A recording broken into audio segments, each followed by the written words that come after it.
Alright, today on the channel we're going to be taking a look at the Hyperbase FC retro video game console from JMachen. Picked this up from Amazon. Just plain box, so we won't talk much about it, but here it is. The console itself, as you can see, mimics the look of the original Famicom home console system. Colors are slightly off, but I mean, you get the gist. For comparison's sake, here's the Nintendo NES Mini, and this is significantly longer and just a bit fatter. This is actually a 2-in-1 system, so it actually dual boots into Android 7.1, and it also uses the Emulation 4.3 user interface for the retro video games. But one cool feature is the cartridge, aka the Nintendo cassette itself. This is actually a SATA 500 gigabyte hard drive, so you just plug it in like you normally would into the system. Bada bing, bada boom. There you go. Now you've got your hard drive inputted into the system, and you are ready to play your games. Besides the system itself, you will get the user manual. This is kind of a how-to, frequently asked questions about the system. You get a little instruction for the included game pads, because inside you do get 2 wireless PlayStation 2 knockoff controllers. I always say the same thing about these. These aren't the worst, they aren't the best, they're kind of middle of the road quality. But you pop out the back, put in some batteries, there's a USB dongle, you plug it in that, and now you've got wireless game pads. If you don't want to use these, it's fine. You can plug in pretty much any USB controller, fight pad, game stick, or anything like that. You also get the included power supply. One thing I like about this is it has a on and off rocker here for the power. A lot of these systems, it's just a power supply that keeps the system on no matter what, as long as it's plugged in. So you can plug this in and physically turn the machine on and off that way if you wish. There's also an HDMI cable, because this does have HDMI out, and there's an included remote because this has Android capabilities, so you can dual boot into the Android user interface and load and play things like Netflix, Disney Plus, Hulu, Amazon Prime, and truly make this kind of like an all-in-one media gaming console for your home theater, your living room, just whatever suits your needs. Specifically, looking at the system, you have 2 USB 2.0 ports here. You get an LED light indicator for the power. There's an IR sensor here for the remote, so anytime you're using the Android, you have 2 functional buttons up top. This is to power on and reset the system or the hard drive. Slider doesn't do anything, it is faux. Around back we have the micro SD card, which houses the Android side of things. You got your HDMI out, Ethernet port, and then your power connectivity. So let's go ahead and boot this up and see what it looks like. And here you have the basic Emulate user interface. We've got 76 different systems for a total of 53,015 games loaded up on here. Once you plug in a USB controller, joystick, gamepad, fight pad, whatever, you'll immediately be greeted with a configuration. You'll go through that and your controls will be set and configured the way you want to. You can add favorites. We got lots of systems on here, like I said, 76 different ones. So you basically got all your older systems, your home consoles, all the way up to PlayStation. PlayStation Portables on here as well. You got Dreamcast, you got some more advanced things like Naomi and Atomiswave. Nintendo 64, that's kind of where it kind of caps out as far as technological power. Nintendo DS on here as well, but basically this is going to be great for all your older systems. When you start getting into hiccups and issues, will be Nintendo 64, Dreamcast, and Naomi.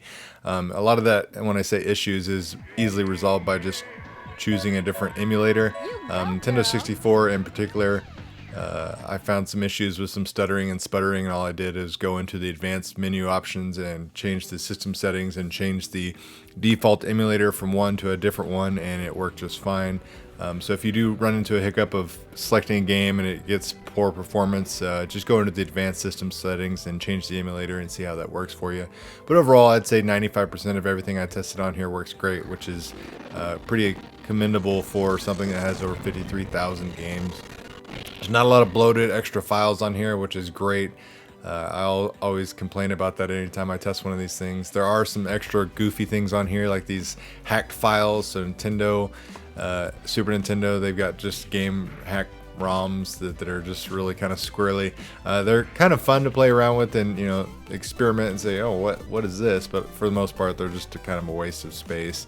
But overall, like I said, pretty straightforward user interface, Emulate. If you don't know how to use Emulate, like I said, you can just go into your start menu. You can change all sorts of things. There's game save states, there's load states. You can change aspect ratios, 4:3, 5:4, 16:9, whatever you see fit. You can add CRT filters. Me personally, I'm not a big fan of that, but I know a lot of people are. Stuff like that, it's easily added. Like I said, you can change the game selection. So 76 systems seems daunting. If you don't like that, you can go in here, uncheck them all. That way you can only have these systems showing that you want to play. User interface settings, if you don't like this stock theme, you can change the theme. So I can just go back and check out what Crystal looks like. It'll load it up really quick. All right, now we have a different little user interface. Pretty much the same thing. Overall, gotta say I'm pretty impressed with this thing. It's a neat little console. Fits nicely in with my collection of miniature consoles that I already have accumulated. So let's check out the emulation performance on this system.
And that does it for this video review of the JMachen Hyperbase FC. If you're interested in picking up this product, I'll put a product link down in the video description box below. If you enjoyed the content, make sure you hit that like button. Share this video with your friends if you found the information helpful. And as always, thanks for watching, guys. It really means a lot.